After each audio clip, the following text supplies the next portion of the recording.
এবার আমি তোমাদের সামনে হাজির হলাম 10 নম্বর অঙ্কটি নিয়ে।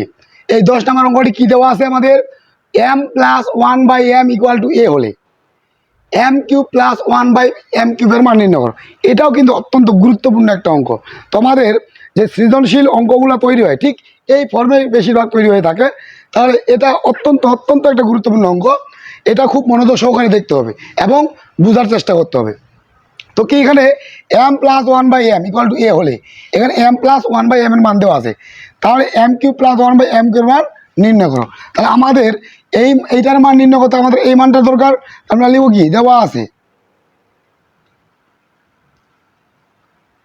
কি দেওয়া আছে যে m plus 1/m equal to a, এই মানটা দেওয়া আছে।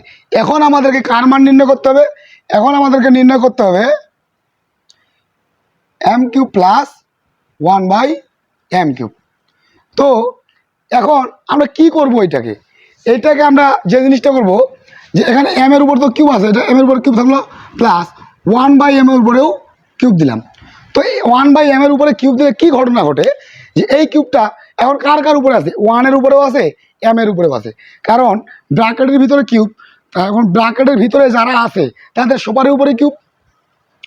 তো এই 1 এর উপর কিউব বলতে 1, তার মান 1-ই আসবে, এবং m এর উপর কিউব বলতে m কিউব। কিন্তু এইভাবে সাজানো নেওয়ার উদ্দেশ্যটা কি, আমার একটা সূত্র পড়লো একটা, কি সূত্র, যে a cube plus b cube.